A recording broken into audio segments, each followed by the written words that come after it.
France Maghreb 2. Et en ce premier jour de Ramadan sur France Maghreb 2, et elle est là pour nous et pour notre plus grand plaisir. Ça va nous faire du bien de l'avoir avec nous tous les samedis dans l'émission Parler Psychologie spéciale Ramadan. Wiem Maghrebi. Bonjour Wiem. Bonsoir, salam alaikum et bienvenue à toutes et à tous dans votre émission Parler Psycho sur France Maghreb 2. Je suis heureuse de vous retrouver durant ce mois de Ramadan tous les samedis de 18h à 20h pour 2 heures de libre antenne avec l'homme le plus gentil que je connaisse, un homme qui ne possède pas en son cœur une once de méchanceté. Il est serviable, empathique, tolérant et bienveillant. Il ne peut s'agir que de toi, Medjahed. Et ce n'est pas juste parce que nous sommes entrés dans le mois béni de Ramadan. D'ailleurs, j'en profite pour souhaiter à tous nos auditeurs que ces quelques jours qui s'offrent à nous soient une occasion pour remplir nos cœurs de lumière, de tolérance, de partage, de fraternité et de paix. Que ce soit pour nous le mois de l'amour, de l'entraide, de la générosité, de l'empathie, du pardon et de la solidarité.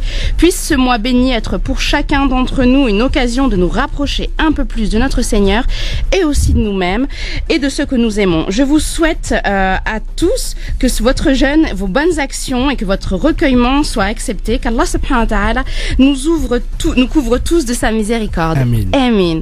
Alors, au sommaire de l'émission d'aujourd'hui, une velléité ordinaire ou autrement nommée la méchanceté, c'est plus simple, qui loin d'être pathologique habite tout à chacun. Des personnes sont même fières de l'être et le revendiquent. Alors, on connaît tous ce mot depuis qu'on est petit. On entend très souvent depuis qu'on est petit cette parole, ne sois pas méchant. Mais qu'est-ce que ça signifie qu'être méchant? Qu'est-ce qui pousse une personne à faire du mal? La méchanceté est-elle liée à une souffrance ou une forme de folie ou de faiblesse? Pourquoi devient-on méchant parfois? Pourquoi certains préfèrent-ils cela à la gentillesse? Comment y remédier? Comment gérer une personne méchante? Que cache la méchanceté de mon enfant? Et pourquoi certaines personnes sont particulièrement méchantes durant le mois du Ramadan? Cette émission est là pour vous informer sur les solutions possibles ou clés à votre disposition pour amorcer un changement. Nous espérons pouvoir vous conseiller et vous orienter le mieux possible. Peu importe notre origine, peu importe notre religion ou non, peu importe notre culture, la souffrance psychique derrière reste la même. Alors, qui que vous soyez, n'hésitez pas à nous laisser vos témoignages.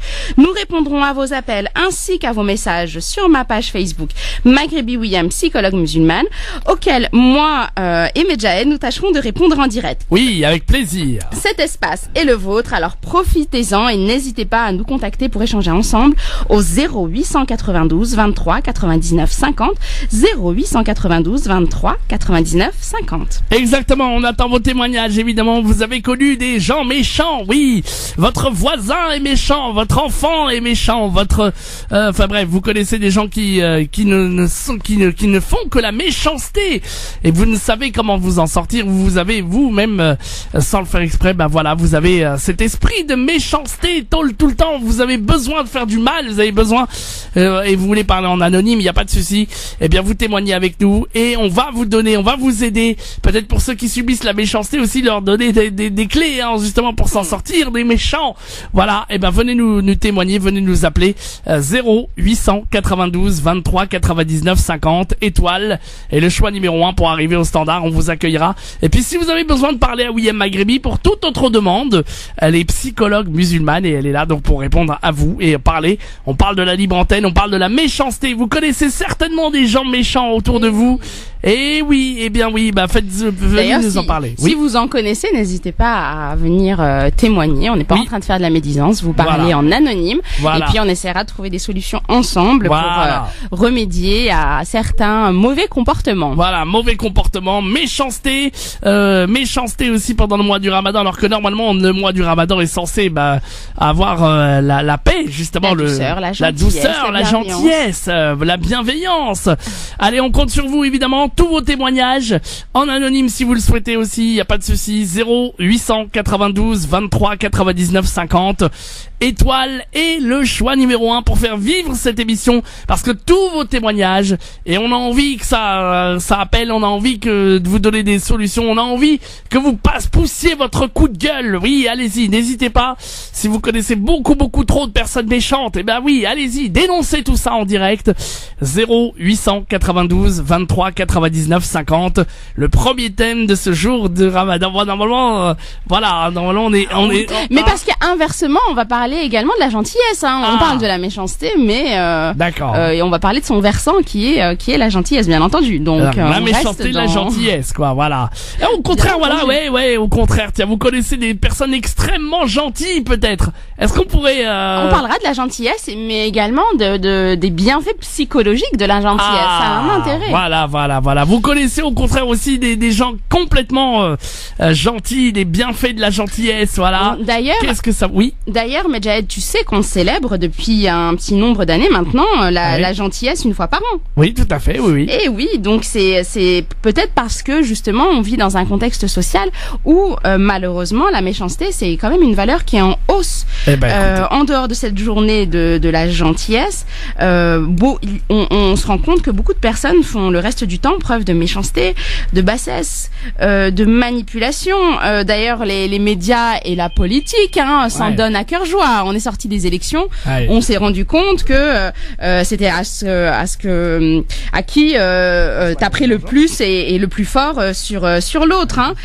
C'était une période les élections où on a pu voir que chacun pointait les défauts de l'autre, où chacun ne se gênait pas pour sortir des dossiers sur l'un et sur l'autre. Donc alors, moi j'ai voulu regarder d'abord, avant de commencer de parler de la méchanceté dans cette émission, je me suis dit je vais d'abord regarder ce que c'est que, même si je sais ce que c'est que d'un point de vue psychologique, on va voir ce que c'est que la méchanceté dans le Larousse, la définition du mot méchant. Alors, le méchant, c'est celui qui méchoit, donc celui qui choit mal, c'est-à-dire celui qui tombe mal. Donc le méchant, c'est celui qui tombe sans le faire exprès. Donc, dans la définition classique du terme méchant, c'est celui qui fait une faute mais qui ne le fait pas exprès. Donc c'est quelqu'un qui lancerait ses pics empoisonnés mais sans le vouloir réellement. Bon, je suis pas tout à fait d'accord avec cette définition. Moi non plus. mais on va y venir. On va prendre un témoignage, un premier témoignage des auditeurs, puisque les auditeurs sont prioritaires. Bien sûr. Évidemment au 0892 23 99 50 étoiles et le choix numéro 1 pour témoigner. On a un premier auditeur qu'on connaît bien d'ailleurs ici, c'est Youssef. Bonjour Youssef. Bonjour Medjahed. Salam alaikum, comment ça va Youssef? Bonsoir, salam alaikum. Ça va? Alors Youssef, il travaille dans une boutique qui s'appelle Nourvision. Voilà. Nourvision. Ah oui, tout à fait. J'ai déjà entendu parler. Oui, à Épinay d'ailleurs, c'est ça, c'est toujours là-bas. C'est ça, voilà. Mais c'est mon voisin. Voilà, c'est le voisin de Wiem. Voilà, si t'as maintenant besoin de lunettes, eh bien tu vas chez Nourvision. Je n'y manquerai pas.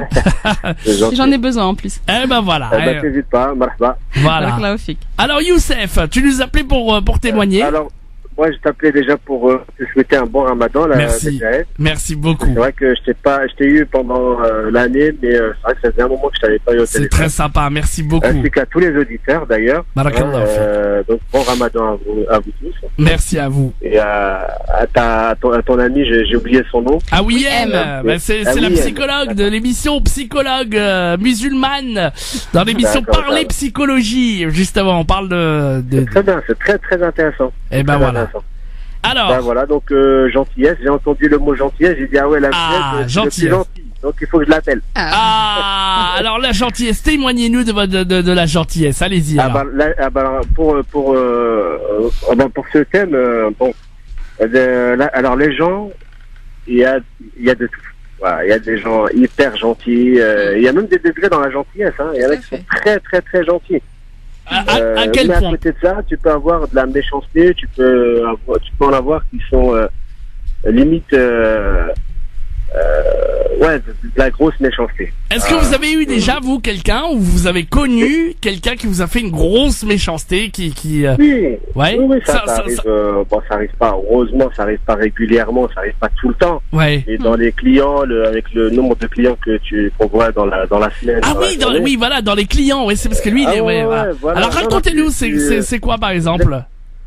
Tu peux avoir des gens gentils, naturellement gentils, qui viennent faire leurs lunettes, ils sont contents, ils reviennent, ils te ramènent des gâteaux, ils te ramènent, tu vois, ils ont toujours une petite attention, il passe pas loin de la boutique, bah, il rentre.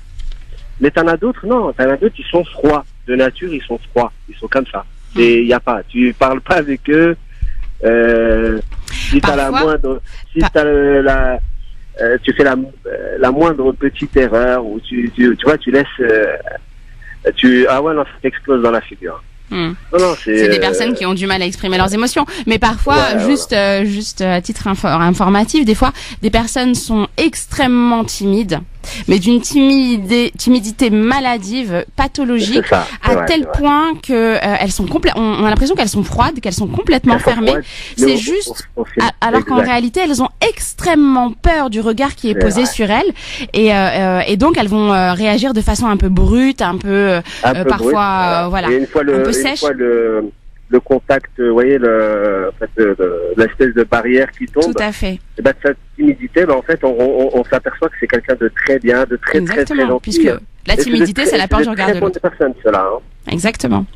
Bon, c'est vrai. Et ben voilà, écoutez. Madame Jette. Merci beaucoup en tout cas de votre témoignage, Youssef. Voilà, et puis n'hésitez pas à tous les clients, tous ceux qui cherchent à faire des lunettes pour le soleil. Vous êtes où à Épinay-sur-Seine? Alors moi je suis à Villetaneuse, dans le centre Auchan Bienvenue à Villetaneuse. Ah, d'accord. Le centre Auchan Bienvenue, donc ça s'appelle Nourvision. Voilà, j'ai déménagé donc pour information, donc maintenant je suis à l'entrée du centre. D'accord. Alhamdoulilah, voilà, donc toujours un large choix de lunettes, on travaille avec toutes les mutuelles, on facilite pour les sœurs voilées également, toujours, si je peux privé. Si je peux me permettre, moi il me semblait, j'avais entendu dire que vous faisiez des actions pour offrir des lunettes, non? Il n'y avait pas quelque chose exact. Voilà, on avait fait, mais on a mis en stand-by, je ne cache pas. On a mis en stand-by parce que pour faire de l'humanitaire et des actions humanitaires, on s'est aperçu qu'il faut les faire soi-même, sinon c'est mal fait. Donc voilà. Donc on attend d'avoir vraiment la logistique qu'il faut pour qu'on gère en fait. Qu'on mette ça en place. Voilà, exactement. Et l'humanitaire c'est bien, mais quand c'est bien fait. Et quand c'est bien fait. Écoutez, n'hésitez pas donc à aller voir Youssef donc à la boutique Nourvision. Merci beaucoup en tout cas Youssef, à bientôt. Bisous, salut, à bientôt, salut. C'est quoi la gentillesse? La gentillesse. On parle de ça. On parlait de ça. C'est l'action dans la vie de tous les jours dont l'intention, donc la nia, et le résultat sont jugés comme positifs. Ça doit être un acte volontaire et donc pas forcé. C'est le contraire de la méchanceté. Voilà. La méchanceté, c'est une action dont l'intention donc qui était de faire du mal, et le résultat sont jugés négativement d'un point de vue de la moralité. Et voilà, donc on veut vos témoignages, n'hésitez pas en tout cas, si vous voulez nous parler de la méchanceté ou au contraire de la gentillesse, vous connaissez quelqu'un d'extrêmement méchant, ça c'est le thème qui vous votre enfant est méchant, vous avez vraiment des voisins méchants, vous avez envie de témoigner, vous avez des personnes autour de vous et notamment peut-être des conjoints, un mari ou même une femme qui au moment du mois de Ramadan arrivé, lorsqu'elle jeûne, on dirait vous avez l'impression qu'en fait elle jeûne pour vous. Elle vous le fait payer avec des réflexions, avec des petits pics, avec des petites attitudes très désagréables. On dirait qu'elle jeûne pour vous en fait. Voilà. Et voilà, venez témoigner aussi. Oui, les difficiles moments que vous vivez. Voilà, vous pouvez nous en parler là aussi. Y a pas de souci. Voilà, c'est une réalité. Donc n'hésitez pas, on vous attend au standard. Tous vos témoignages en direct à la radio pour continuer à orchestrer cette émission Parler Psychologie. 0892 23 99 50 étoile et le choix numéro 1. Vous serez prioritaire, chers auditeurs. On vous rappelle d'ailleurs si vous n'arrivez pas à nous joindre, si on vous fait trop patienter, on vous rappelle, il n'y a pas de souci. Donc n'hésitez pas. Et puis surtout tous vos témoignages en anonyme si vous le souhaitez aussi, il n'y a pas de souci. 0892 23 99 50 étoile et le choix numéro 1. On parle de la méchanceté aujourd'hui.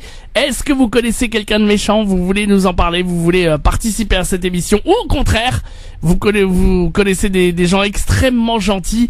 Voilà, on compte sur vous. 0892 23 99 50. Oui, on va marquer la pause. Et on revient juste après, dans quelques instants. Et dans l'émission Parler Psychologie, Ouiam Maghrebi est là, psychologue musulmane évidemment, qui reçoit évidemment aussi à son cabinet si vous avez besoin de prendre un rendez-vous avec elle. Je vous rappelle qu'elle reçoit les enfants, les couples et les femmes. Voilà, quelle que soit la difficulté, si vous avez besoin d'une vraie psychologue de prestige, de qualité, évidemment qui pourra vous aider, eh bien vous pouvez la joindre au 06 25 17 65 36 06 25 17 65 36. Aujourd'hui, elle est en direct avec nous, Ouiam Maghrebi, et on parle aujourd'hui de la méchanceté. La méchanceté, le thème d'aujourd'hui sur France Maghreb 2. Oui, d'ailleurs, clarifions d'abord un petit peu les choses. Hein. En parlant de méchanceté, on soulève une question morale et pas une question de psychologie, hein, qu'on soit bien d'accord. Oui, tout à fait. Une personne qui est méchante, c'est quelqu'un qui cherche à délibérément, volontairement faire du mal. Exactement. Donc, alors qu'une bonne personne, c'est quelqu'un qui cherche à faire du bien. Donc là, on est plus dans une question de valeur, de moralité. Moi, je ne suis pas en mesure, ce n'est pas mon travail, hein, de répondre aux questions d'ordre moral ni aux questions d'ordre religieux. Je tiens à le préciser. J'ai mes opinions, ma façon de voir le monde. Hein, j'ai mon propre système de valeurs. Mais en tout cas, moi ici, ce que je vais essayer de faire, c'est de m'attaquer aux dimensions psychologiques de la question, auquel je vais tenter d'apporter des éléments de réponse.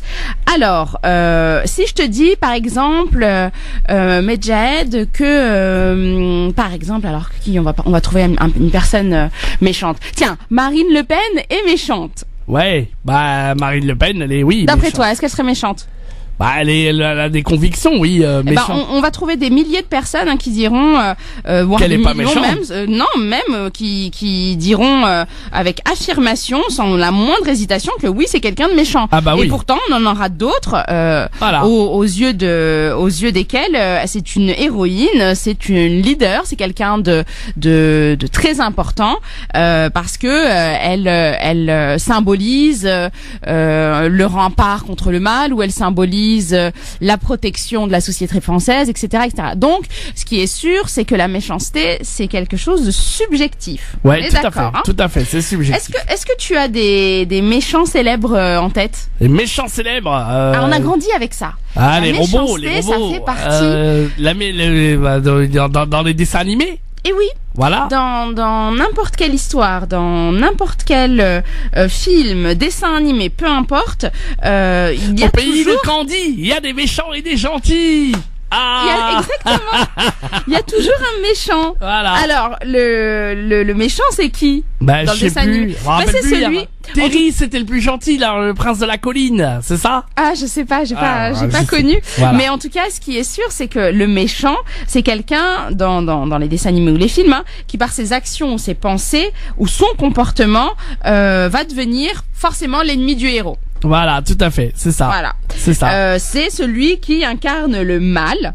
C'est celui qui apparaît comme l'opposé du gentil. Alors, très souvent dans les films et les dessins animés, on a souvent une vision manichéenne. Hein. On a vraiment très souvent une vision blanc-noir, bon, mauvais. Donc le méchant, il est celui qui vient mettre en lumière le gentil. Ouais, tout à fait. C'est un peu aussi ce qui se passe dans notre vie de tous les jours. C'est parce que parfois on est méchant que notre gentillesse apparaît aux yeux de tous et à nos propres yeux comme quelque chose de positif. C'est parce qu'on est parfois méchant que la gentillesse, on la savoure. Exactement. On l'apprécie un petit peu plus. Alors justement, on va accueillir nos auditeurs. Évidemment, n'hésitez pas. Hein, vous pouvez témoigner. Vous aussi, vous avez connu ou vous connaissez des personnes extrêmement méchantes et vous voulez témoigner. Vous voulez nous en parler. Vous voulez comment ça se passe au quotidien. Peut-être que vous avez des membres de votre famille qui sont extrêmement méchants et qui vous causent du tort aussi également, et que vous voulez vous voulez nous témoigner. Et justement, y a pas de souci. N'hésitez pas. 0892 23 99 50. Vous connaissez des personnes agressives, dans l'agressivité, dans la méchanceté. Vous avez des enfants aussi qui sont méchants aussi. Venez témoigner. 0892 23 99 50 étoile. Et le choix numéro 1, c'est le numéro de téléphone pour nous joindre, pour nous pour témoigner. Vous pouvez nous joindre aussi au 01 40 33 9000, 01 40 33 90 00. Y a pas de souci. Justement, alors comment ça se présente? Comment pouvez-vous nous parler de l'agressivité, par exemple? Comment ça se fait que la personne, on a une agressivité justement, une méchanceté pendant le mois du Ramadan, alors que c'est censé être un mois où on est gentil justement? Ah oui, le mois de Ramadan, c'est censé être une période où on doit faire preuve de beaucoup plus d'empathie, être beaucoup plus patient, être beaucoup plus tolérant envers les autres. Sauf que on se rend compte que très souvent, ce mois sacré, il est le mois qui justifie, qui explique la mauvaise humeur, les sautes d'humeur, les subites colères de tout un chacun pour un oui ou pour un non, pour un rien. Le ton va monter très très vite. C'est même pas très rare qu'on entende et qu'on voit des personnes hurler ou s'injurier dans la rue, malheureusement. Alors ça peut s'expliquer pour différentes raisons. D'abord parce que les jeûneurs qui sont des fumeurs sont en manque de nicotine. On sait que le manque de nicotine génère de l'irritabilité, de l'agressivité, des changements d'humeur. On sait que c'est compliqué pour un jeûneur de rester toute une journée sans avoir recours à sa substance.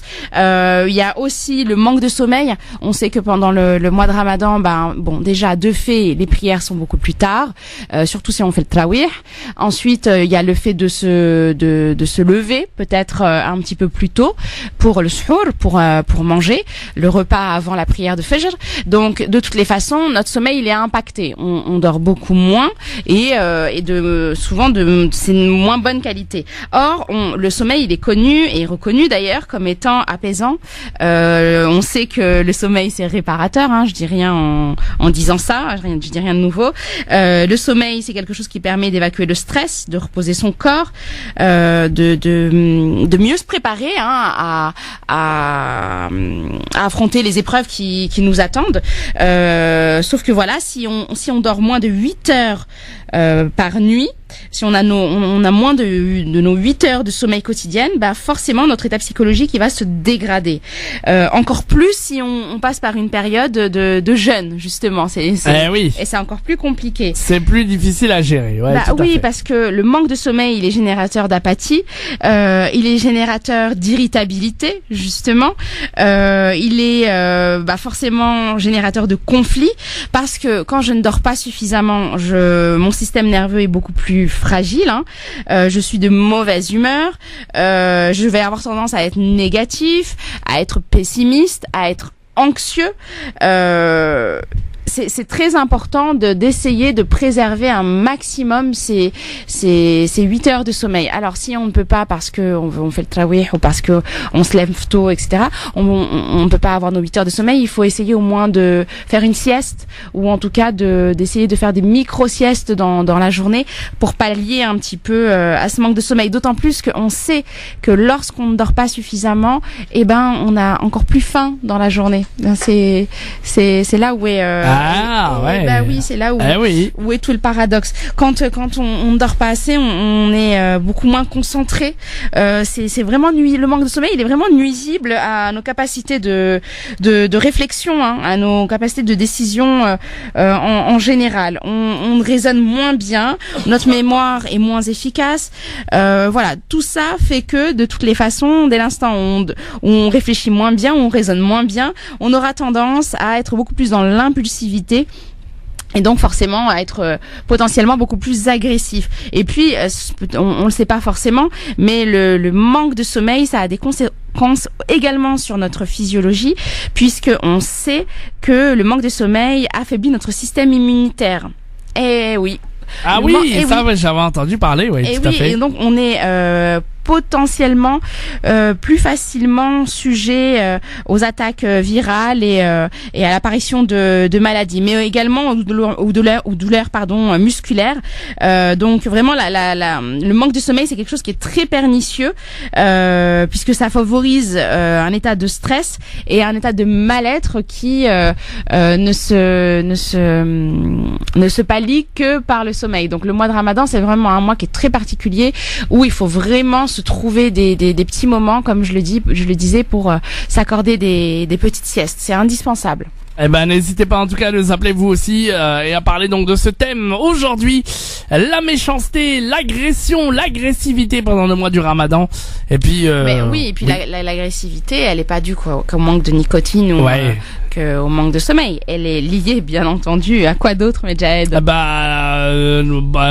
Manque de manger. Exactement. Voilà, c'est lié également à la faim. Exactement. Les glucides, les protéines et les graisses qu'on trouve qu'on trouve dans notre alimentation, elles se transforment en glucose, en acides aminés et en acides gras libres. Ces aliments dans notre corps qui sont utilisés comme source d'énergie, on en a extrêmement besoin. Notre cerveau en a besoin. Le cerveau a besoin de glucose et donc forcément, si on en a moins dans le sang, on devient beaucoup plus irritable. L'agressivité, quand on a faim, elle s'explique notamment par une réaction contre-régulatrice du glucose, c'est-à-dire que quand le glucose dans mon sang va baisser à un certain niveau, notre cerveau il va renvoyer des instructions à nos organes pour libérer des hormones dans notre corps qui sont censées augmenter notre glucose, à savoir l'adrénaline ou la cortisol. Alors notamment la cortisol, c'est les hormones qui se libèrent dans des cas de stress.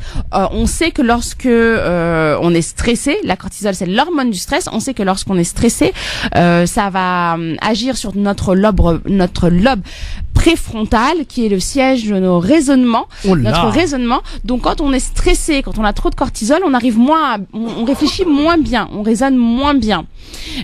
Et donc forcément on va avoir tendance à avoir des réactions un peu moins raisonnables. Eh ben dis donc, on en parle dans une petite seconde.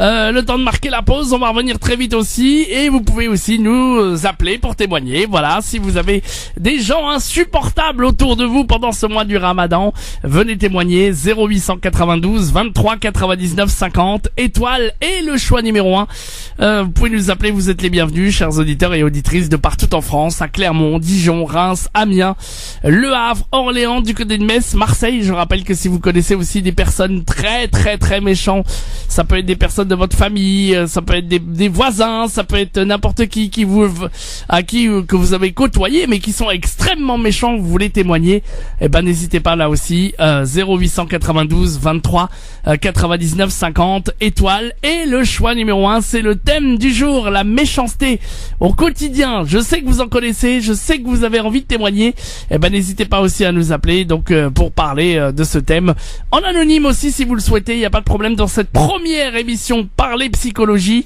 0892 23 99 50 étoile et le choix numéro 1 et vous pouvez nous appeler également au 01 40 33 90 00 01 40 33 9000 et c'est entièrement gratuit, donc vous pouvez témoigner avec tout, il n'y a pas de souci. 01 40 33 9000.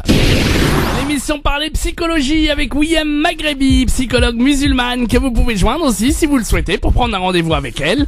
Elle est psychologue, elle reçoit les femmes, les enfants et les couples. Vous pouvez la joindre si vous le souhaitez, prendre un rendez-vous avec elle pour la rencontrer au 06 25 17 65 36 06 25 17 65 36. Efficace et justement est très sympathique pour vous rencontrer. Voilà, si vous avez des difficultés avec vos enfants, qu'ils n'arrivent pas à réussir à l'école, vous avez besoin d'une psychologue. On vous a conseillé d'envoyer vos enfants chez une psychologue. Eh bien, elle est d'origine, elle est musulmane, donc évidemment est efficace et elle pourrait lui parler. Évidemment sans aucun problème. 06 25 17 65 36. On parle aujourd'hui, William, de la méchanceté. Vos témoignages évidemment sont les bienvenus. Au standard, si vous connaissez des gens méchants, 0892 23 99 50 étoiles et le choix numéro 1. On vous attend. Alors, oui, alors j'avais lancé le sujet sur ma page Facebook et j'avais eu énormément de commentaires, vraiment beaucoup de commentaires concernant la méchanceté. Donc j'avais lancé cette question: selon vous, qu'est-ce qui rend méchant? Et ce que j'ai pu constater, c'est que tout le monde est d'accord sur un point, c'est que la méchanceté, ce n'est pas inné. Alors la science, elle n'a pas prouvé qu'il existe un gène de la méchanceté. Hein.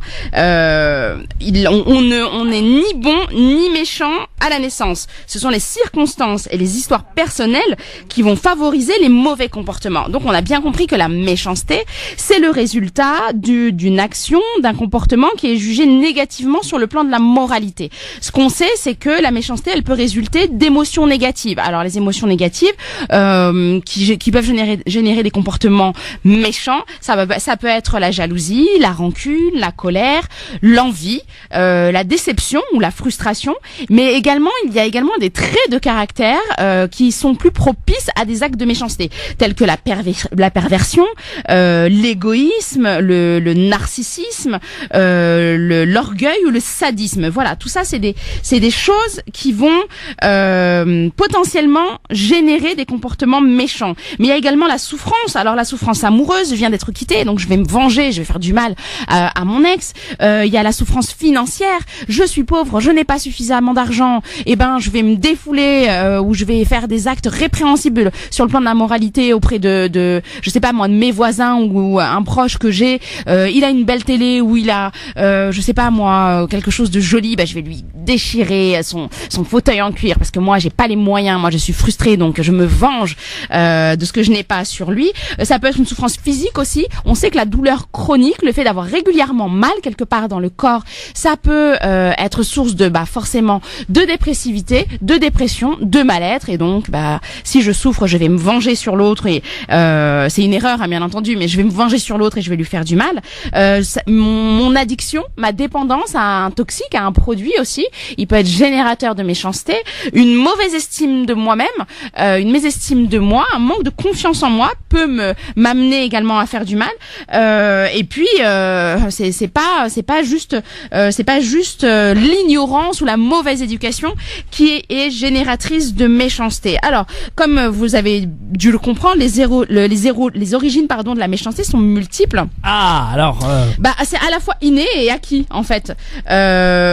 Nous sommes tous programmés d'une certaine façon pour répondre à un environnement qui serait hostile et donc pour être potentiellement méchant. D'ailleurs, je vais reprendre la phrase du docteur Ménard qui affirme, et alors ça risque de ne pas être politiquement correct, on va dire, puisqu'il nous dit qu'il y a des gens qui sont constitutionnellement méchants, donc qui seraient par nature des méchants parce qu'ils manqueraient d'un médiateur cérébral qui est l'ocytocine. Bon, donc selon lui, il y a des personnes qui sont prédisposées de façon innée à être méchants. Moi, j'aurais plutôt tendance à temporiser et à pas trop aller dans son sens, et j'aurais plutôt tendance à dire que la méchanceté, c'est le résultat de différentes choses, c'est multifactoriel. Donc je vais y venir. En tout cas, ce qui est sûr, c'est que il y a des personnes qui sont méchantes et qui prennent plaisir à être méchante. Et en tout cas, voilà. Là, dans ces cas-là, on est dans du sadisme. Aïe, aïe, aïe, le sadisme. Vous connaissez des gens sadiques, justement, des gens pervers. Vous avez subi, les pervers narcissiques, de ce qu'on appelle cela. Vous nous appelez aussi au standard. Vous êtes les bienvenus, 0892 23 99 50. Vous êtes devenus méchants parce qu'on vous a agressé, parce qu'on vous a quitté, parce que vous avez voulu vous venger. Venez nous dire pourquoi et qu'est-ce que ça vous a fait du bien d'être méchant ou pas. Venez nous en parler aussi. 0892 23 99 50. Et puis l'agression, vous pouvez vous témoigner vraiment de tout ce que vous subissez par rapport à la méchanceté. Si vous avez des voisins qui sont méchants, bref, vous êtes les bienvenus. Vous témoignez et on vous accueille. Et alors, il paraît que les Algériens sont plus dangereux, méchants comment dire, c'est une étude qui dit que les Algériens sont plus méchants pendant la période du Ramadan et donc incivils et donc terribles plus que les autres. Oui, alors là on va faire polémique. Non, c'est un article de Watan qui dit que les Algériens en particulier en tous les cas, puisque c'est eux qui ont été l'objet de cette étude, que les Algériens ne parviendraient pas, je vais y arriver, à gérer le changement de rythme imposé par le Ramadan. Ah. Alors, donc selon El Watan, oui. Qui a interrogé le chef du service des urgences du CHU d'Alger. Selon ce magazine, il y aurait durant ce mois beaucoup plus d'agressions au coup de couteau que dans le reste de l'année. Carrément. Eh ouais, ce serait une période de l'année où les gens seraient beaucoup plus agressifs, beaucoup plus violents et passeraient plus facilement à l'acte. A contrario, ce serait un mois qui aurait quand même un impact positif sur un autre fléau qui est celui du suicide, où là justement, parce qu'il y a un retour vers la religiosité, ou en tout cas beaucoup plus de spiritualité, les gens arrivent un peu plus à patienter face à leur mal-être et se suicident moins, passent moins à l'acte. Les Algériens alors sont plus agressifs que les autres. Venez témoigner, vous nous dire si vous êtes d'accord ou pas avec cette polémique où on nous dit donc dans ce journal que les Algériens sont beaucoup plus agressifs que les autres pendant le mois du Ramadan. Est-ce que c'est vrai? Est-ce que vous avez pu constater cela, ou alors au contraire c'est carrément faux? Ce magazine dit d'ailleurs que les Algériens mangeraient l'équivalent de 2 mois en un seul mois. C'est-à-dire c'est pas ils vrai. mangent 2 fois plus que ce qu'ils mangeraient en un mois. Quand même, c'est un peu et donc inquiétant. les Marocains, les Tunisiens, non, par contre eux ils sont pas agressifs. Alors les Tunisiens n'ont pas fait l'objet de l'étude, mais par contre les Marocains sont cités puisque ce phénomène d'excès d'agressivité serait également connu au Maroc sous le nom, ce phénomène serait connu sous le nom de Tremdena. Visiblement, ce serait ce qu'on appelle des mramdinines. Ce seraient des personnes qui seraient beaucoup plus violentes et agressives sur le plan physique pendant leur période de jeûne. Alors, c'est le résultat de ce que je citais tout à l'heure, à savoir le manque de sommeil, à savoir la faim, les hypoglycémies. C'est pas génial pour réussir à se contrôler. Et puis, si je suis en sevrage tabagique, forcément, je risque d'avoir des réactions agressives un peu plus fréquentes. Ouais. N'hésitez pas à témoigner. En tout cas, si vous avez envie de vous dire si vous êtes d'accord ou pas avec cette déclaration d'El Watan, de cette étude. Est-ce que les Algériens plus ou moins agressifs, plus ou moins gentils, plus ou moins gentils que les dites donc. Allez, vous nous appelez, en tout cas, il n'y a pas de souci, quel que soit votre témoignage. 0892 23 99 50 étoiles et le choix numéro 1 pour arriver directement ici au standard. On vous attend. Vous venez parler avec nous, vous venez parler dans cette émission Parler Psychologie en direct sur France Maghreb 2, évidemment. 0892 23 99 50, ou vous pouvez nous appeler gratuitement au 01 40 33 9000, 01 40 33 90 00 en direct sur France Maghreb 2. Évidemment, quelle que soit votre situation, puis si vous voulez nous parler d'autre chose aussi, on a une psychologue qui est là, donc elle est là pour répondre aussi à toutes vos attentes, toutes vos questions d'ordre psychologique, évidemment. Donc n'hésitez pas là aussi à lui poser toutes vos questions, à l'interroger, à lui parler. Elle est là et à dire tout ce qui vous passe par la tête en direct ici sur France Maghreb 2. 0892 23 99 50 ou 01 40 33 9000. D'ailleurs, on parlait du sadisme avant que tu m'interpelles sur la question des Algériens. Oui. Alors, pour nos auditeurs, le sadisme, qu'est-ce que c'est? C'est quoi le sadisme selon toi? Je suis pas trop sadique, c'est quelqu'un qui fait du mal en étant content de faire du mal. Voilà, le sadisme, c'est vraiment la recherche de plaisir dans la souffrance physique ou morale, donc par la domination, le contrôle, donc dans la souffrance volontaire qu'on inflige à l'autre. Tu t'es jamais demandé comment se faisait-il qu'il y avait parfois sur Facebook ou sur Internet des vidéos qui pullulent de personnes qui sont extrêmement sadiques, qui frappent des animaux, qui frappent des enfants. Ouais, ça c'est pas bien. Bien entendu que non, c'est moralement répréhensible. Qu'est-ce qui les pousse à avoir ce genre de comportement et d'attitude? Bien entendu, c'est leur sadisme. Le sadisme, c'est vraiment, comme je le disais, le fait de ressentir une jouissance psychique à voir l'autre souffrir. Alors avant, on parlait même de troubles de la personnalité sadique. On n'en parle plus aujourd'hui. Ça faisait partie de ce qu'on appelle le DSM-3. Le DSM-3, c'est notre manuel diagnostique, statistique de troubles mentaux, à nous, les psychologues et les psychiatres.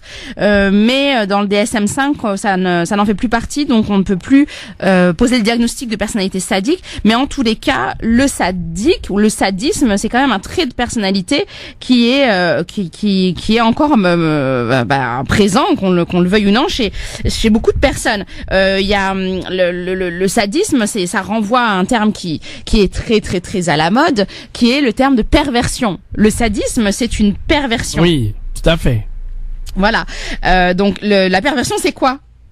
La perversion, c'est le fait de faire du mal et en même temps... c'est quoi un pervers? Un pervers, c'est quelqu'un qui fait du mal sans s'en rendre compte. Et non, il s'en rend compte. Le terme de pervers, c'est issu du verbe pervertir, qui signifie littéralement détourner. Dans l'étymologie latine, pervertere, c'est mettre c'est mettre sans dessus-dessous. Donc c'est vraiment une action de détourner quelque chose de sa vraie nature. Donc la perversion, dans un sens général, ça désigne l'inclinaison, la tendance qu'on peut avoir dans certaines conduites à avoir des comportements qui sont considérés comme donc déviants par rapport aux règles et aux croyances morales de la société. Le pervers, c'est celui qui a des comportements qui au sens moral sont pervertis. Voilà. Le pervers, c'est celui qui a des actes qui sont moralement répréhensibles. C'est ça le pervers. Et le sadique, c'est un pervers. Exactement. Et voilà. Mais donc tous ces genres restent quand même dans la partie de la méchanceté. Tout à fait. D'après toi, est-ce que le pervers, il est méchant volontairement? C'est ce que je disais. En fait, non, il est pas volontairement. En fait, si. Eh ben si. Ah oui, d'accord. Mais bien sûr que si. Les pervers, ou en tout cas les narcissiques, bien entendu qu'ils ont conscience de leurs mauvaises attitudes, et bien entendu que c'est exactement ce qu'ils visent. Quelqu'un qui est mauvais, il l'est parce qu'il aime le mal et parce qu'il désire être mauvais. Faire le mal, pour lui, c'est une source de plaisir. Il ne fait le mal que parce que il fait le mal, justement. Tu vois? D'accord. En fait, elles font la personne narcissique ou le pervers narcissique, quelqu'un qui fait du mal au même titre que celui qui ferait du mal, par exemple, parce qu'il serait sous l'emprise de l'alcool. En fait, le pervers narcissique, il fait du mal au même titre que l'alcoolique boit. D'accord. Mais il le fait parce que ça lui fait du bien. Bien. Écoute, voilà. Voilà. Tout ça, c'est... notez bien tous ces renseignements qu'on vous donne. On va marquer une petite pause avec les horaires et tout, et puis dans un instant vous allez pouvoir nous appeler évidemment si vous voulez témoigner. Alors, les Algériens sont-ils plus agressifs que les Marocains, les Tunisiens? Bref, vous pouvez témoigner évidemment, vous pouvez nous appeler si vous êtes d'accord avec cette étude que nous avons eue. Et puis je vous rappelle que si vous connaissez une personne très très très méchante qui fait des méchancetés à tout va, si votre enfant est méchant et que vous ne savez plus comment gérer sa méchanceté, il y a trop de plaintes à l'école. Voilà. Les maîtresses n'en peuvent plus. Les maîtresses n'en peuvent plus. Vous aussi, vous voulez trouver. Exactement. Venez nous en parler au 0892 23 99 50 étoile et le choix numéro 1. On vous attend 0892 23 99 50 étoile et le choix numéro 1 ou 01 40 33 9000. C'est gratuit. 01 40 33 90 00. C'est gratuit depuis un poste fixe. Allez. Les horaires, et puis juste après, on revient sur France Maghreb 2. Bienvenue tout le monde. France Maghreb 2 vous souhaite un beau ramadan. Ramadan Moubarak à tous sur France Maghreb 2. Merci de nous rejoindre. On est là dans l'émission Parler Psychologie avec Wiem Maghrebi, psychologue musulmane, qui vous reçoit évidemment si vous avez besoin de rencontrer une psychologue efficace, honnête et sympathique en plus, ça fait le tout. Eh bien, vous pouvez la joindre à la rencontre, je vous rappelle, dans le cadre de sa profession évidemment, et en plus elle est musulmane, donc vous pouvez la joindre au 06 25 17 65 36. 06 25 17 65 36. Wiem Maghrebi dans l'émission Parler Psychologie, et on est en direct avec elle et on parle aujourd'hui de la méchanceté. On parle de plein de choses, mais on va aussi parler des bienfaits de ce mois béni du Ramadan. Alors n'hésitez pas en tout cas à témoigner, à nous appeler. Vous avez connu des gens méchants? Oui, en permanence. Eh bien, vous connaissez des gens. 0892 23 99 50. Alors, vous vouliez parler des bienfaits. Tu voulais parler des bienfaits. Alors avant, simplement, je voulais juste rebondir sur ce que tu disais par rapport au fait d'avoir conscience ou non de sa méchanceté. Alors bien entendu que le méchant, c'est quelqu'un qui a conscience de ce qu'il fait, puisque pour savoir que mon acte est mauvais et qu'il va générer une souffrance en l'autre, il faut quand même que j'ai en moi la perspective de l'autre. C'est parce que justement j'ai la capacité à simuler la réaction de l'autre dans mon esprit, et donc prévoir l'effet que ça va avoir sur lui, que je tire tout mon plaisir dans mon acte de méchanceté. Tu vois, c'est parce que je me mets à sa place et que je sais que ça lui fait du mal que je sais que je ne peux pas dire que l'acte de méchant il n'est pas voulu. Bien sûr qu'il est voulu. Le méchant, c'est quelqu'un qui va commettre le mal et il prend plaisir. Il y a une vraie volonté, il y a un vrai plaisir.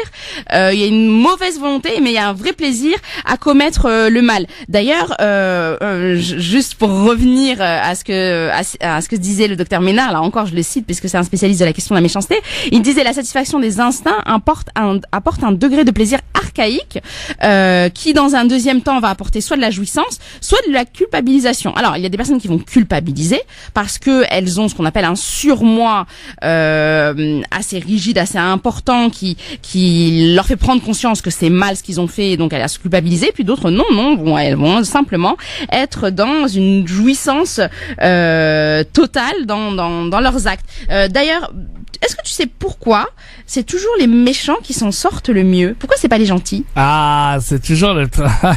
Je ne sais pas justement, je sais pas. Je peux pas te dire, mais je sais pas du tout. Mais c'est vrai que c'est beaucoup les méchants qui s'en sortent plus que les gentils. Eh ben c'est une illusion. C'est piégé. Bon. C'est une illusion. Les méchants ne s'en sortent pas mieux que les gentils. C'est une fausse croyance. Les plus forts, c'est vraiment pas ceux qu'on croit. C'est pas les méchants, puisque la méchanceté c'est la force des faibles.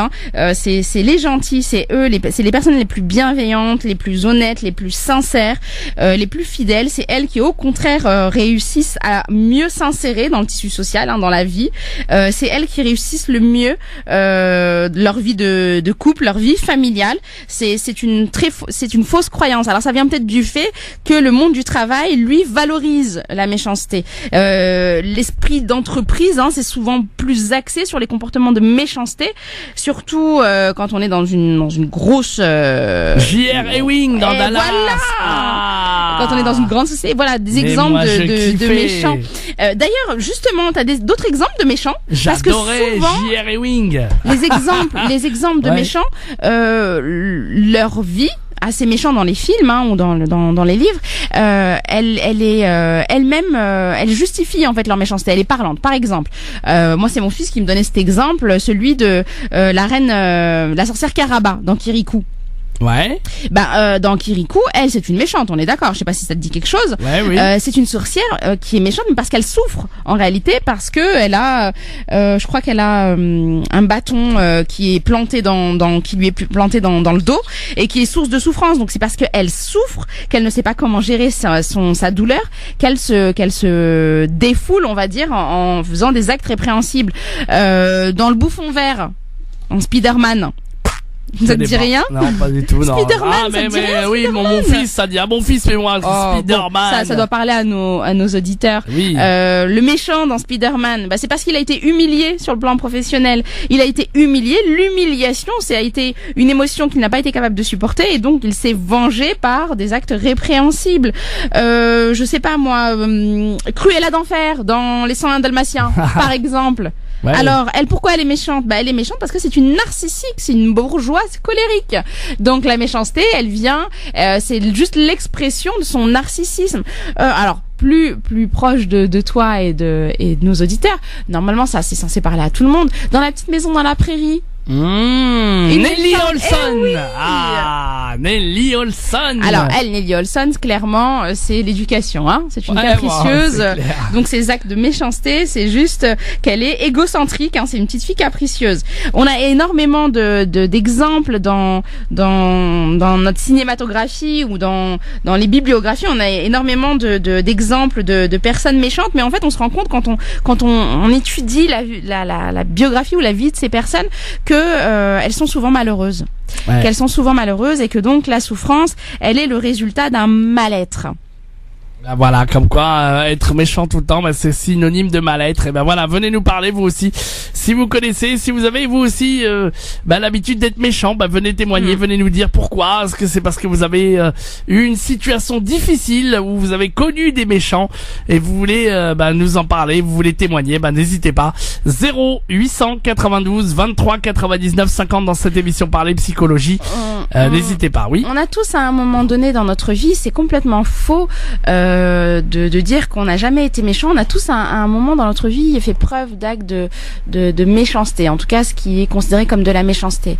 On a tous menti, on a tous été à un moment donné jaloux, on a tous dit des paroles blessantes aux autres. Alors bien entendu que c'est un mois particulier qui est l'occasion de se repentir, de demander pardon, mais c'est aussi un mois d'introspection où on doit pouvoir déjà admettre qu'on n'est pas cette personne forcément tout le temps gentille qu'on aimerait être. Prendre conscience qu'on est nous aussi parfois malveillants et méchants, c'est déjà un premier pas, une première étape vers le changement. Donc simplement pour revenir à la question également des personnalités pathologique, hein. On a parlé du pervers, on a parlé du sadique, on a parlé du narcissique. Il y a une autre personnalité qui est souvent sujette à la méchanceté, c'est la personnalité paranoïaque. Alors, est-ce que tu as déjà rencontré des paranoïaques, toi? Ah, quelqu'un qui croit qu'il est suivi, quelqu'un qui... Oui, bien sûr, j'ai connu des paranoïaques. Eh oui, le paranoïaque, c'est quelqu'un qui va adopter une attitude... agressivo-défensive, c'est-à-dire il va être dans l'agression, mais c'est pour mieux se défendre. C'est quelqu'un qui est sur ses gardes, qui est en alerte, qui voit l'ennemi partout, hein, l'assaillant partout. Tout le monde lui veut du mal, tout le monde veut l'attaquer, tout est menaçant pour lui. Donc, il vit sur ses gardes. Il est dans le soupçon constant et donc, parfois, il va attaquer. Il va être méchant pour se protéger. Alors là, par contre, sa méchanceté, c'est vraiment l'expression de son insécurité affective et de son estime de soi qui est très très très très faible, qui est très très basse. Pour les personnalités paranoïaques, le taux d'agressivité est très important et pour ces personnes, la vie c'est un combat où on doit toujours être en train de lutter. Les autres ont toujours tort. C'est souvent aussi ce qu'on nomme des tyrans domestiques, hein.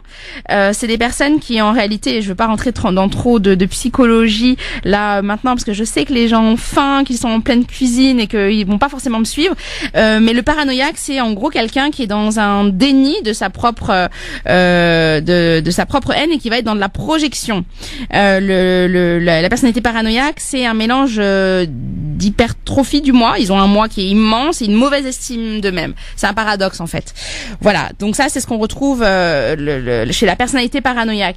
Si vous avez dans votre entourage des paranoïaques, n'hésitez pas à nous contacter, on va essayer d'y voir un petit peu plus clair. Alors vous avez des paranoïaques, on en parle dans un instant, on va marquer la pause et puis vous pouvez continuer à nous appeler. Évidemment, vous nous parlez des paranoïaques, des méchants, des haineux, des personnes qui ont la haine. Oui, tout à fait, voilà. Et bien venez nous appeler si vous connaissez des gens autour de vous, des paranoïaques, là aussi on attend vos témoignages. 0892 23 99 50 étoiles et le choix numéro 1. Ça aussi, on en connaît tous d'ailleurs autour de nous, des gens paranoïaques, des gens qui croient être suivis, qui croient être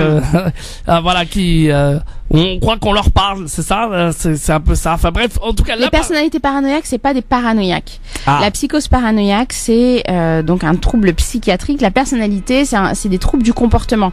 C'est pas exactement c'est pas la maladie en elle-même. Donc il y a pas d'hallucination, il y a pas de délire, mais il y a certains comportements qui se retrouvent dans la psychose paranoïaque, effectivement. On en parle dans un instant, la pub, et puis vos appels si vous le souhaitez, évidemment, pour vos témoignages. 0892 23 99 50. Vous pouvez nous appeler également au 01 40 33 90 00, 01 40 33 9000. C'est gratuit.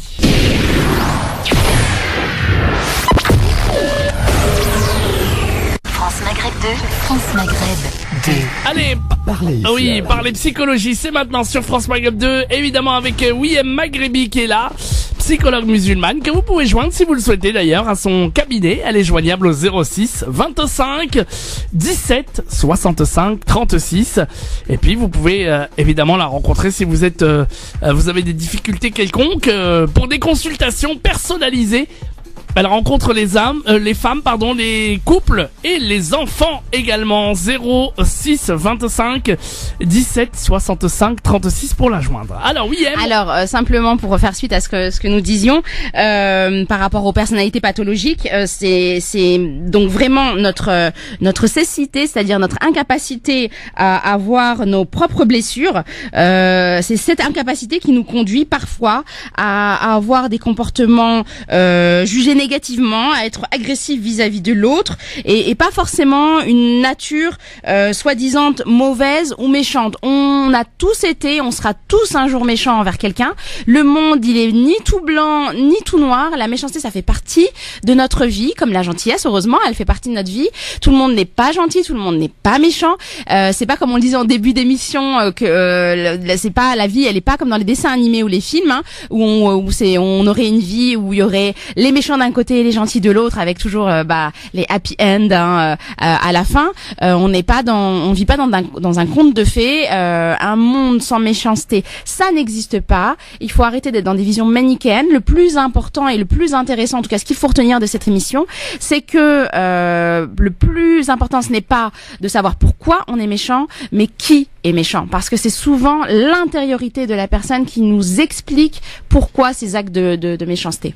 Eh bien, on va accueillir des appels, des témoignages au standard. Vous voulez témoigner 0892 23 99 50. Vous connaissez des gens méchants ou des gens paranoïaques. On a parlé de la paranoïa tout à l'heure. Eh bien, on va accueillir on va accueillir Shadia qui est avec nous dans le 92. Bonjour Shadia. Alaykoum salam à tout le monde. Wa alaykoum salam. Que ce soit déjà bon Ramadan à tout le monde. Merci. Voilà. Alors moi, il y a l'extrême méchant et l'extrême gentil. Moi, je vais parler de l'extrême gentil. Ouais. L'extrême gentil, c'est ça? Ouais, voilà. D'accord. Moi, je suis quelqu'un de très gentil. Ouais. Et il y a des gens qui en profitent de personnes comme moi. Ah oui, c'est vrai. Parlez-en nous aussi. Vous pouvez témoigner comme Shadia. Ouais. Alors expliquez-nous. Alors moi, dans ma vie, je me suis forgée. Ah, par contre, parlez bien devant le téléphone, s'il te plaît. Dans la vie, je me suis forgée. Vous m'entendez là? Oui, voilà. Voilà. Là, vous m'entendez mieux, d'accord. Voilà. Dans la vie, je me suis forgée parce que, étant jeune, on a profité de moi. Énormément. Beaucoup. Et vu avec l'âge que j'ai pris, je ne vais pas dire ça non plus, je me suis forgée vers la méchanceté. Parce que les gens, ils ont profité de moi. Par exemple, on me disait, par exemple, quelqu'un qui voulait pas faire une chose, vider des poubelles, ou un exemple, à qui on se retournait? Vers moi. Et à chaque fois, c'était récurrent. On me demandait tout le temps. Shadia, peux-tu faire ça? Shadia, peux-tu faire là? À la fin, je me suis dit, là, on est en train de me prendre pour une bonne foi. Je crois qu'à la fin, je vais dire non. Parce que moi, j'en ai marre qu'on me prenne pour une bonne foi. Alors, c'est pour ça que je me suis dit, je suis très gentille, mais il faut pas non plus, il faut pas trop abuser. Parce que à chaque fois, on me demande des choses. À la fin, j'explose. À la fin, comme vous dites, à la fin, on est cruel, on est méchante. Mais c'est pas par méchanceté. Non, c'est défensif. Là, voilà. Exactement, c'est défensif. Pour me défendre, dire les choses. Parce que moi, à un certain moment, je veux bien être gentille, mais il ne faut pas abuser. Ouais. Alors, votre témoignage, il est extrêmement important parce que effectivement, quand la gentillesse, elle devient trop excessive, forcément, elle devient nocive. Et nocive surtout pour soi-même. Quand on est trop gentil avec son entourage, on a un très grand risque de tomber dans de la dépression ou dans de la dépressivité. Quand on est trop gentil, on va avoir tendance à se focaliser sur l'autre, à accorder beaucoup d'attention à l'autre, à se mettre énormément à la place de l'autre et être dans la négation de ses propres besoins. On va faire les choses fougue de nefs. Voilà. Les autres, toujours les autres. Et puis notre nefs à nous, notre ego, notre moi à nous, on va l'écraser, on va le mettre de côté, on va s'oublier, on va arrêter d'être à l'écoute de notre propre intériorité. C'est ça. Je m'écoute pas, c'est ça le problème. Je m'écoute pas et à force, au fur des années, je me suis forgée et je me suis dit, écoute ma belle, faut que tu t'écoutes parce que là, les gens ils profitent de toi. Sors ton meilleur de toi. Sors ta méchanceté, mais pas être méchante à un point verbal, mais méchant de dire à la fin, mais excusez-moi, je vais te dire, mais je vais pas lui dire qu'il passe, mais laissez-moi tranquille. Il n'y a pas que moi sur Terre. On est d'accord. Alors les gens, c'est comme ça, hein, dès qu'ils repèrent des personnes gentilles, ils en profitent. Mais bon, on n'a pas fait avancer les choses en disant ça. Simplement, déjà, il faut se demander pourquoi est-ce que je suis si gentille. Pourquoi je suis gentille de façon de cette façon aussi excessive. Très souvent, en tout cas, on sait en psychologie que les personnes qui sont extrêmement gentilles, qui ne savent pas dire non à la demande de l'autre, dire non à la demande de l'autre, ce n'est pas dire non à l'autre, mais uniquement à sa demande. Très souvent, les personnes qui ne savent pas dire non à l'autre, ce sont des personnes qui ne s'aiment pas, ou en tout cas qui ne s'acceptent pas. Pardon ? Alors, la confiance en soi, elle est corrélée à l'estime de soi. L'estime de soi, c'est la valeur que l'on s'accorde, c'est l'amour que l'on a pour soi-même. Si je n'ai pas d'estime de moi-même, je n'ai pas confiance en mes capacités, je ne vais pas oser dire à l'autre ce que je pense réellement, parce que je ne me juge pas socialement capable ou de valeur socialement. Donc je n'arriverai pas à dire les choses. Quand je suis trop gentille, en fait, inconsciemment, je quémande clairement, hein, je quémande l'amour de l'autre. Marie, excusez-moi, moi j'ai une fille de 18 ans, bientôt 18 ans. Hein. Ma fille, elle est très gentille. On est très fusionnels, ma fille. Il n'y a pas de souci.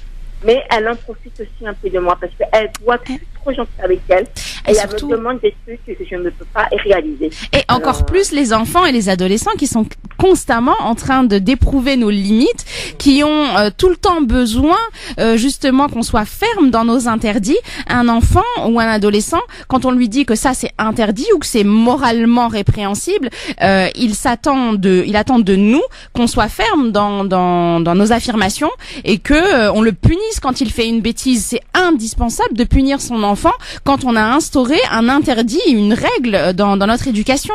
Donc, bien entendu que si vous n'êtes pas dans l'affirmation de vous-même, votre enfant, ou en tout cas les personnes qui sont proches de vous et qui ont un intérêt, un profit à tirer de vous, vont en profiter, bien entendu. Ça, c'est évident. C'est à vous. Excusez-moi, mais le problème, le manque de confiance que j'ai en moi, je l'ai transmis à ma fille. Parce que ma fille, elle est comme ça. Elle a son caractère, il n'y a pas de souci. Mais les gens profitent d'elle. Elle a le même schéma que moi. Oui, parce que les enfants agissent par mimétisme. Elle a du mal à dire non. Elle a du mal à dire non. Alors, mais, voilà. C'est pas évident. Alors, pour pallier à ça, ce qui est indispensable en tous les cas pour vous, mais pour votre fille également, hein, c'est que vous ayez bien à l'esprit qu'il est important que vous ne cherchiez à plaire qu'à vous-même. Et elle doit apprendre à ne chercher qu'à se plaire à elle-même. Donc, il va falloir faire des choses pour rehausser votre estime de vous. C'est indispensable. Faites des choses qui vous renvoient une image positive de vous-même. Faites, je sais pas moi, des bonnes actions. Faites alors faire des bonnes actions, ça peut être sur le plan associatif. C'est pas juste dire oui à tout le monde, hein. On est d'accord. Faut vraiment essayer de noyer votre enfant sous des paroles de bienveillantes, de lui faire des compliments. Voilà. Je suis bienveillante avec ma fille. Alors là, il n'y a pas de souci, je suis bienveillante. Non, je parle de paroles. De paroles. Non, mais les paroles, oui. Les paroles, on dit pas je t'aime tout le temps. Et pourquoi? On se le dit. On s'envoie des messages. Quand un message, elle m'a dit, maman, je vais rentrer tard. Elle me dit, je t'aime, maman. Moi aussi, je lui réponds au tout, hein. Je lui fais des câlins. D'accord. Mais c'est que, vous voyez, elle grandit, et j'ai l'impression qu'elle s'éloigne de moi petit à petit. Vous voyez ce que je veux dire? C'est normal, ça, en même temps. C'est un peu normal, ça, c'est normal. Elle grandit, ça, c'est pas un souci, Mais voilà, mais j'ai l'impression des fois qu'elle est, comment dire, qu'elle est un peu trop maman envers moi. Voilà, c'est ça que je cherche. Alors, j'ai inversé un peu des fois. Alors, la raison de votre appel était que vous êtes devenue méchante. Vous étiez trop gentille et vous êtes devenue méchante. Alors, j'ai des petites questions très très rapidement. Au niveau de votre humeur, où est-ce que vous en êtes? Ça va bien? Vous dormez bien? Vous mangez? Au niveau de votre humeur, ça va bien? Vous mangez bien? Vous dormez bien? Tout va bien? Non, en ce moment, non. En ce moment, je ne mange pas bien. Vu le poids que j'ai pris, parce que je suis quelqu'un assez forte, hein. D'accord. Je ne mange pas bien, je ne dors pas en ce moment. Je dors très mal. Et je crois que ça joue au niveau de mon humeur. D'accord. Est-ce que vous êtes triste? En ce moment, depuis quelques années, je me sens dépressive. D'accord. Effectivement, puisque la méchanceté, elle est un symptôme. Elle peut être un symptôme. L'agressivité, la méchanceté peut être un symptôme d'un mal-être latent, donc d'une dépression. On sait en tout cas que les personnes qui sont trop gentilles, c'est des personnes qui sont sujettes plus facilement à la dépression. Donc moi j'ai l'impression que c'est surtout un enchaînement, hein, c'est boule de neige. Je ne m'aime pas, je suis trop gentille, je suis trop gentille, je suis dépressive, je deviens méchante. C'est les mêmes choses, les répétitions. J'en ai ras-le-bol. Alors à force, ça explose. Et là, c'est vraiment... Est-ce que vous prenez du temps pour vous-même? Pour moi, je ne prends pas ça. Je ne prends pas ça. D'accord. Ma famille, plus j'essaie de prendre du temps, mais je n'arrive pas à prendre du temps pour moi. C'est difficile parce que j'ai toujours des trucs à faire. De gauche à droite, et pas là. Je n'en peux plus. C'est pour ça que je deviens, quand je dis que j'étais extrêmement gentille, maintenant je deviens un côté un peu obscur, comme on dit. Voilà. Non, mais c'est parce que vous souffrez. C'est parce que vous souffrez. Alors, moi, je dis toujours, et je continuerai à le dire, aussi fort que je le pourrai, vous êtes votre propre MN1. Vous aurez des comptes à rendre sur la façon dont vous avez pris soin de vous. Vous êtes importante, vous avez de la valeur, vous êtes forcément quelqu'un de bien. Votre méchanceté, même si moi j'aurais plutôt tendance à l'employer avec des gros guillemets, parce que je suis pas vraiment sûre, vu tout ce que vous êtes en train de dire, que vous êtes vraiment une méchante, je ne crois pas. Non, j'ai pas dit que j'étais méchante, mais c'est au fil des années que je me force. Ouais, c'est une carapace que vous vous êtes construite. Que je suis en train de me faire, voilà. Ouais. Oui, mais le paradoxe, c'est que cette carapace, elle ne vous rend pas heureuse, parce que cette carapace va faire qu'elle ne va faire que rehausser, plutôt que d'amoindrir votre estime de vous. C'est là où est tout le paradoxe. C'est parce que je ne m'aime pas que je suis trop gentille. C'est parce que je suis trop gentille qu'on me marche sur les pieds. Parce qu'on me marche sur les pieds, j'ai décidé de devenir un peu plus dure. Sauf que je suis dure et ça me renvoie une image négative de moi, donc je m'aime moins et hop, rebelote. Vous voyez, c'est un cercle vicieux en réalité. Ouais, alors, rapidement, on va lui dire 2-3 trucs et après on va marquer la pause. Et on va la saluer en tout cas. Alors, non, le conseil principal, moi, que je peux vous donner, c'est de faire des choses qui vous plaisent. Vraiment, il y a pas de solution miracle, hein, il y a pas d'autre solution à part le fait de prendre soin de soi, de faire des choses qui vous font plaisir, de prendre du temps pour vous. Essayez le plus possible de vous entourer aussi de personnes positives. Entourez-vous. Mais de toute façon, j'ai fait le tri dans pas mal de gens. Eh ben, c'est très bien. J'ai fait le tri sur pas mal de gens. Faut s'éloigner des ondes négatives. Rien du tout. Alors là, j'en ai fait des trucs. Il n'y a pas de souci pour ça. Oui, Là, j'aurais fait- vous savez, le siège de nos émotions, c'est notre cerveau limbique. Notre cerveau limbique est ouvert. Ça veut dire qu'on est une éponge. Si on est entouré de personnes qui sont bienveillantes, positives, de bonne humeur, joyeuses, eh ben, elles vont nous transmettre leur bonne humeur et leur joie. Si on est sans cesse entouré de personnes négativistes, toujours en train de se plaindre, toujours en train de ronchonner, toujours de mauvaise humeur, bah ça va avoir un impact sur nous. Vous voyez quand vous êtes un peu déprimé, que vous êtes un peu fatigué, vous n'avez pas la force de prendre au téléphone l'appel de votre ami qui va encore se pleurnicher pendant des heures sur son mari, sur sa vie, sur son mal-être. C'est instinctif, vous n'allez pas avoir envie de lui répondre. Bah c'est exactement ça. Il faut que vous vous entouriez de personnes positives, de personnes qui sont attentives, qui sont gentilles justement, qui sont à l'écoute de vous, qui vont vouloir prendre soin de vous. C'est important aussi de se décharger, de lâcher prise et de laisser l'autre être bienveillant envers nous. Oui. Ouais, c'est ça. Mais c'est ça. Et si je parle de mes ennuis, si je parle à quelqu'un j'ai l'impression de la déranger. Vous voyez ce que je veux dire? J'ai l'impression de l'ennuyer. J'ai l'impression qu'elle n'est pas à l'écoute. Bah c'est pas une vraie amie, pardon. Non, c'est pas une vraie amie. Voilà. Voilà. Une amie, c'est quelqu'un. On avait fait une émission sur l'amitié il y a pas très longtemps. L'ami, c'est celui qui me connaît tellement bien, qu'il devine mes états émotionnels sans même que j'ai besoin de parler. On se ressemble tellement qu'on se comprend sans même avoir besoin de se dire les choses. Donc, si c'était une véritable amie, bien au contraire, elle serait là, elle serait derrière vous, elle vous encouragerait à exprimer vos émotions et elle ferait tout justement pour que vous puissiez vous décharger. Donc, non, entourez-vous de personnes qui sont bienveillantes, qui sont attentives, avec qui vous pourrez être dans de la catharsis, vous libérer de vos émotions négatives et vous sentir entendu, comprise et acceptée. C'est indispensable. Merci beaucoup en tout cas pour votre témoignage. Merci beaucoup. On n'a plus le temps malheureusement. Merci beaucoup. À bientôt. Merci beaucoup. 0892 23 99 50 étoiles. Et le choix numéro 1, on va accueillir un auditeur, un petit jeune homme. Il s'appelle Ryan. Alors, comment tu t'appelles? Abdel, voilà. Abdel. Bonjour Abdel, comment tu vas? Ah, c'est une première. Un jeune auditeur. Abdel, éloigne-toi de la radio s'il te plaît Abdel. Merci beaucoup. Abdel, alors tu nous appelles de quel endroit Abdel? Salam alaikum Abdel. Je m'appelle de Créteil. De Créteil, très bien. Wiyem te salue Abdel. Salam alaikum. Salam alaikum. Oui, alors Abdel, dis-nous tout. En fait, je voulais savoir comment on doit, en fait, c'est ça qui a déjà des trucs qui peuvent nous vexer, tout ça. Comment on doit réagir en fait? Quand quelqu'un dit des choses pour vous vexer, c'est ça? Alors, ça va dépendre. Alors, à chaque fois que quelqu'un va dire du mal de nous, on va avoir le choix entre plusieurs réactions possibles. Alors, oui. Soit on va croire que ce qu'il nous dit est vrai. T'es nul, t'es un bon à rien, etc. Et donc là, si on croit à ce qu'il va nous dire, on va devenir sa victime. Oui. Soit on va se demander qui on est en réalité par rapport à ce qu'il dit de nous. Si quelqu'un te dit, par exemple, t'es nul, t'es un bon à rien, ben toi, tu vas te poser cette question-là. Mais est-ce qu'il a raison?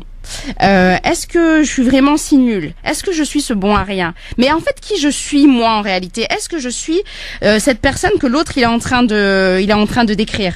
Tu vois, si là tu as cette réaction là, tu vas moins être passif. Tu vas plus être une victime parce que tu vas porter ton attention sur toi-même. Tu vas réfléchir sur toi. Alors tu vas me dire c'est facile à dire. Ouais, mais si. Il faut que tu essayes de faire ça. Quand quelqu'un t'insulte, tu le laisses t'insulter. Bon, il a ses raisons qui font qu'il t'insulte. Laisse-le parler. Mais toi, il faut que tu te poses cette question absolument en toi. Est-ce que je suis cette personne que lui, il est en train de décrire? Il faut que tu te poses cette question-là parce que quand tu vas faire ça, tu vas plus être donc comme je l'ai dit, tu vas plus être passif. Oui. Il faut pas non plus que tu deviennes une victime agressive, c'est-à-dire qu'il faut pas non plus que toi tu lui dises non, c'est toi qui l'es. Non, moi je suis pas un idiot, c'est toi qui es l'idiot parce que là, tu vas te culpabiliser. Tu vois? Non, il faut vraiment que tu te dises, est-ce que je suis? Non, je sais bien moi que je suis pas cette personne qu'il est en train de décrire. Et puis quand il va te dire ça, il faut que tu écoutes tes émotions. Il faut vraiment que tu écoutes tes émotions et que là tu te dises OK, qu'est-ce que je ressens? Est-ce que je suis triste? Est-ce que je suis blessée? Est-ce que je suis en colère? Qu'est-ce que je suis en train de ressentir? Tu vois? Il faut Et toi, vraiment tu- que tu sois à l'écoute de ton ressenti. Tu Parce connais que des en gens- faisant ça, Abdel, tu vas pas être dans l'impulsivité. Tu vas pas réagir de façon violente, toi aussi. Tu vas te dire, ok, non. Est-ce que ce qu'il est en train de dire de moi est vrai? Non, je suis pas ça. Et qu'est-ce que moi je ressens à l'intérieur de moi? De la colère, de la tristesse? Ok. Après, à partir de là, il faut que tu dises, ok, si moi je ressens de la colère et de la tristesse, peut-être que lui, il a des raisons. Il y a des raisons en lui qui font qu'il me dit ça. Mais moi, je vais pas réagir sur le même plan. Je le laisse m'agresser, mais moi, en tout cas, je vais pas devenir, moi, à mon tour, un agresseur. Tu vois? Et Abdel, tu connais beaucoup de gens méchants ou pas, toi, alors? Ben, enfin, ouais, un peu. Un Et peu. là, À l'école, oui. comment ça se passe Qui à c'est qui l'école? t'embête, Abdel? T'as quel âge? J'ai 15 ans. T'as 15 ans. ans. Ok. Est-ce que tu es un peu victimisé, un peu embêté par des personnes de ton collège? Non, mais en fait, déjà, ils disent ça, mais ils savent pas qu'est-ce qu'il y a dans ma vie, tout ça. Ben non. Bien sûr que non, ils ne savent pas ce qu'il y a dans ta vie. Mais simplement, ton appel, il est pas anodin. Moi, je trouve que c'est très important que tu puisses t'exprimer réellement là, parce que tu nous as pas appelé pour rien. Un jeune homme de 15 ans qui appelle par rapport à la méchanceté, je crois vraiment que tu as des choses sur le cœur. Est-ce que tu veux nous en parler un petit peu? Non, pas. Parce que tu sais que ton témoignage, il pourra servir d'autres jeunes de ton âge qui n'ont pas toujours le courage ou la force de témoigner. T'as fait un grand pas là, t'as téléphoné, t'as appelé. Est-ce qu'il y a des enfants qui sont méchants avec toi, qui disent des choses qui te blessent? Est-ce qu'il y a des gens qui sont agressifs envers toi et tu sais pas comment réagir ou tu sais pas comment te défendre? En fait, non, déjà, ils parlent mal et moi, je sais pas comment réagir. C'est juste ça. Ouais, il y a des jeunes autour de toi qui te parlent mal. Alors toi, comment tu réagis d'habitude? Moi, je parle pas, enfin, je parle pas. Je parle pas, en fait. D'accord. Tu gardes tout à l'intérieur de toi, c'est ça? En fait, je dis pas parce qu'après, du coup, il va mal réagir. Ouais, d'accord. T'as peur de blesser l'autre? Oui, mais l'autre, il t'a blessé et toi, t'as peur de blesser l'autre, c'est ça? Non, c'est pas ça, c'est parce que, en fait, si genre, je réponds, après, il va me taper, donc je peux enlever ça. En fait. D'accord. Donc tu as peur? Tu as peur que Oui. qu'il réagisse de façon violente. Non, Oui. c'est très compliqué. Là, tu es en train de vivre une période de ta vie. Alors, et entends bien ce que je suis en train de te dire. Tu es en train de vivre une période de ta vie qui est très compliquée, mais qui va pas durer. Tu es en train de devenir un homme. Je sais à quel point on a besoin du soutien des pères. Donc on a besoin du soutien des copains. On est malheureux, on est triste, on se sent pas bien, on a l'impression de pas être quelqu'un de bien si on n'est pas entouré par tous ses potes, par tous ses copains, si on n'est pas le garçon qui est à la mode quoi. Enfin celui qui est populaire dans le collège. Je sais que c'est difficile ce que tu es en train de vivre, mais je te jure et je te le promets que ça ne durera pas. Ce que tu es en train de vivre, ça va pas durer tout le temps. Toi, tu es quelqu'un de bien. Alors, si tu as peur, si tu ne réagis pas parce que tu as peur, ou si tu ne réagis pas parce que tu ne veux pas blesser l'autre, en tous les cas, tu as une bonne réaction. C'est une bonne attitude. Maintenant, il faut que tu aies quelqu'un dans ton entourage, quelqu'un auprès de toi, auprès de qui tu vas pouvoir te plaindre toi aussi.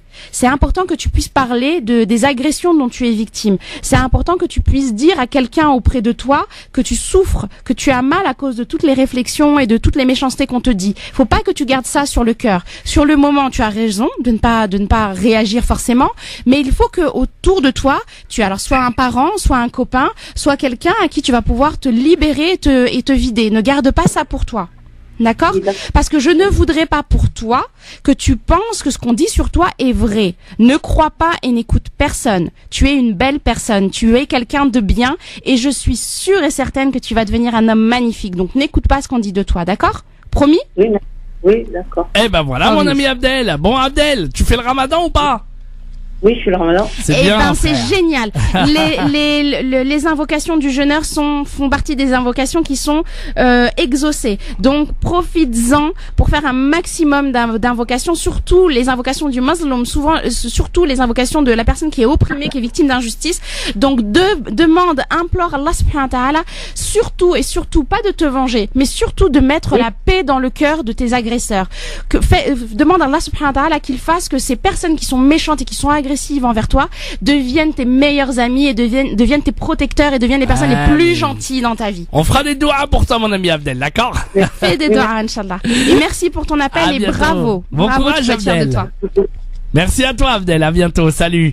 Allez, on va revenir dans un instant d'autres témoignages si vous le souhaitez évidemment. Vous connaissez des personnes méchantes, vous connaissez dans votre entourage, ou alors vous êtes comme cette dame qui nous a appelé extrêmement trop gentille. Et il y a un impact positif des bonnes œuvres et des bonnes actions. Oui, je voudrais y venir. Allez, voilà, vous allez, oui, les bonnes actions, oui, on en parle dans un instant. D'ailleurs, ce sera peut-être la dernière partie de cette émission. Et puis vous, de l'autre côté de la radio, pour intervenir, vous êtes les bienvenus. 0892 23 99 50 étoiles et le choix numéro 1 pour arriver au standard. 0892 23 99 50. Un dernier témoignage dans un instant. À tout de suite. Merci de nous rejoindre sur France Maghreb 2 avec l'émission Parler Psychologie. Wiem Maghrebi est avec nous. Je vous rappelle que Wiem Maghrebi est joignable évidemment à son cabinet si vous voulez prendre un rendez-vous avec elle au 06 25 17 65 36 06 25 17 65 36. Elle rencontre les enfants, les couples et les femmes évidemment. Donc n'hésitez pas à prendre un rendez-vous avec elle pour une consultation. Elle est psychologue musulmane. 06 25 17 65 36. On parlait des méchants évidemment et 0892 23 99 50. On va accueillir Fares qui voulait témoigner. Bonjour Fares. Ah, est-ce que Fares est-il là? Non, visiblement Fares n'est pas là. Il est là? Non, il n'est pas là. Bon, alors ça va nous donner le temps. La patience. Oui, tout à fait, de parler. Donc très long. Voilà. Alors, oui, bah justement, j'en profite voilà. parce qu'on a une auditrice qui nous parlait de sa gentillesse excessive. La gentillesse quand elle est mesurée, hein, elle a des bienfaits. Et donc les recherches en psychologie ont d'ailleurs confirmé ce que l'islam nous disait déjà il y a plusieurs siècles. Faire le bien autour de soi, c'est le faire à soi-même. Alors, donner, aider, partager, bah c'est bon pour la santé et c'est prouvé par la neurobiologie et l'imagerie mentale. On sait que quand on fait une bonne action, on va avoir une diminution des hormones du stress, donc l'adrénaline et la cortisol, et on va avoir une sécrétion de l'hormone du bonheur. Alors c'est la sérotonine qui va stimuler les zones de satisfaction du cerveau dans la région du lobe pariétal supérieur. Donc, ce qui va faire qu'on va devenir on va se sentir beaucoup plus heureux. C'est l'expression, ça me fait plaisir de te faire plaisir. Elle est complètement vraie. Alors donc les hormones du bonheur, comme je disais, il y a la dopamine, c'est un neurotransmetteur de la récompense, c'est l'hormone de la gratification du cerveau. Quand on fait une bonne action ou quand on est témoin d'une bonne action, bah son taux va augmenter. Ce qui va faire qu'on va ressentir une sensation de bien-être et ça va nous donner envie de recommencer cette action. Une autre hormone du bonheur, bah, c'est l'endorphine, qui est sécrétée après des efforts physiques prolongés, après avoir jeûné toute la journée. Et de voir ma table pas forcément bien garnie parce que c'est pas ce qu'on prône normalement pendant le Ramadan, mais quand je mange ma première date après avoir jeûné toute la journée, mes efforts vont faire que je vais être fière de moi, je vais être récompensée par de l'endorphine, c'est l'hormone du bonheur.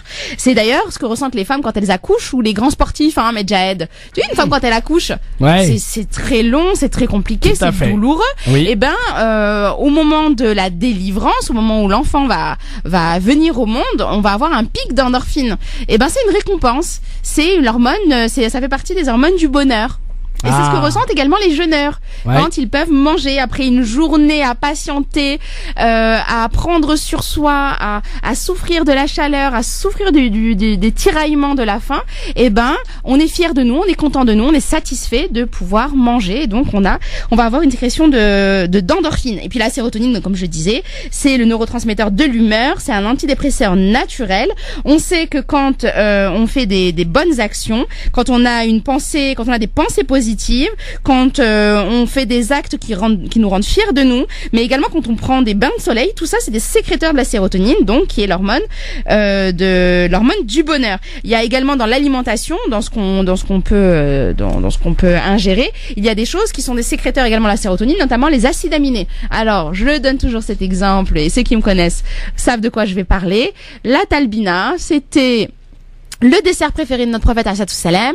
Donc c'est constitué de farine d'orge, de lait et de miel. Donc alors là c'est carrément de circonstances puisque c'est un dessert que vous pouvez préparer pour le suhour, hein, le dernier repas avant le début du jeûne.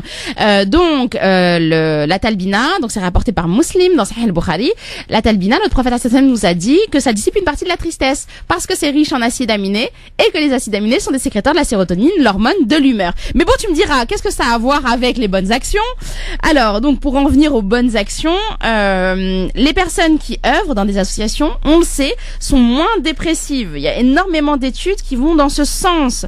On sait que les enfants qui se montrent plus attentifs aux autres, plus serviables, alors là, je te passe les études parce que ce serait trop long à expliquer, oui. Mais on sait en tout cas que les enfants qui aident les autres enfants en classe, qui sont serviables, qui leur expliquent les exercices, etc., eh ben, c'est des enfants qui vont avoir de meilleurs résultats scolaires. Parce qu'en fait, ils ont une image positive de l'école, ils vont beaucoup plus s'intéresser à l'école et puis surtout ils ont une meilleure image d'eux-mêmes parce que c'est des enfants qui sont aidants. Le fait de pardonner, alors je pense que ce serait également un bon sujet d'émission peut-être. Oui, tout à fait. Le fait de pardonner, c'est également bon pour le système cardiovasculaire. Quand je pardonne, quand je trouve des excuses à l'autre, et c'était aussi l'intérêt de cette émission aujourd'hui, pourquoi parler de la méchanceté le premier jour du Ramadan? Simplement parce que je voulais également et surtout peut-être vous fournir des justificatifs, des explications à la méchanceté de l'autre, parce que quand je trouve des justifications, des raisons à la méchanceté de l'autre, je vais lui trouver des excuses. Or, on sait que quand on trouve des excuses à l'autre, on est plus enclin, c'est beaucoup plus facile pour nous de pardonner. Or, on sait que le pardon...